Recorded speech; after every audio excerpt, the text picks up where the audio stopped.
to Julina's Kitchen. ഇന്ന് നമുക്ക് spicy boiled sweet corn എങ്ങനെ തയ്യാറാക്കാമെന്ന് നോക്കാം. ആദ്യം നമുക്ക് കോണിൻ്റെ ഔട്ടർ കവറിംഗ് പൊളിച്ചു കളയാം.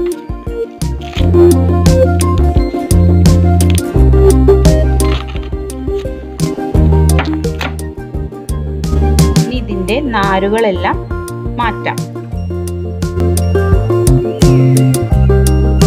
ഇനി നമുക്കിത് ആവശ്യത്തിന് ഉപ്പും വെള്ളവും ഒഴിച്ച് കുക്കറിൽ വേവിച്ചെടുക്കാം.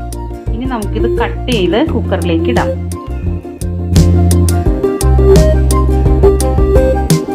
ഇനി ഇതിലേക്ക് ആവശ്യത്തിന് ഉപ്പും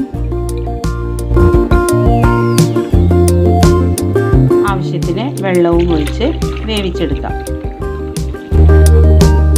ഇനി ഒരു 5 വിസിൽ വരുന്നത് വരെ നമുക്കിത് വേവിച്ചെടുക്കാം.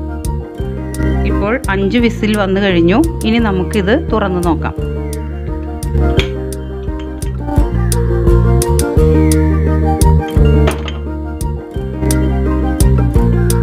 ഇപ്പോൾ നമ്മുടെ സ്വീറ്റ് കോൺ നന്നായി വെന്തിട്ടുണ്ട്. ഇനി നമുക്കിതൊരു പ്ലേറ്റിലേക്ക് മാറ്റാം.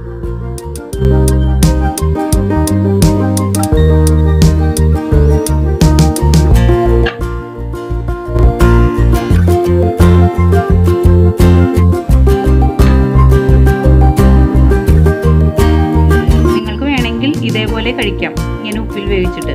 ഇല്ലെങ്കിൽ നമുക്ക് സ്പൈസി ആക്കിയും കഴിക്കാം. ഇനി മുളക് പൊടിയിൽ ഒരു നാരങ്ങയുടെ പകുതി മുക്കിയെടുത്ത് അത് കോണിന്മേൽ തേക്കാം. നല്ല ചൂടോടെ വേണം തേക്കാൻ.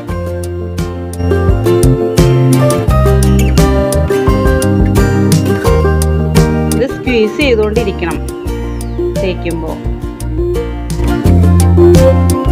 ഇതിൻ്റെ പുളിയും ഉപ്പും എരിവും എല്ലാം ഇതിൽ പിടിക്കും.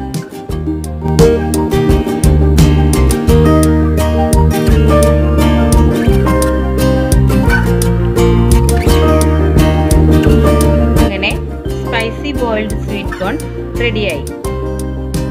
ഇതിൽ ധാരാളം ആൻറ്റി ഓക്സിഡൻസ് അടങ്ങിയിട്ടുണ്ട്. ഇനി പുറത്തു നിന്നും ഇത് വാങ്ങിക്കഴിക്കേണ്ട ആവശ്യമില്ല. പുറത്തു നിന്നും കിട്ടുന്ന അതേ ടേസ്റ്റിൽ നമുക്ക് വീട്ടിൽ തന്നെ ഇത് ഉണ്ടാക്കി കഴിക്കാവുന്നതാണ്.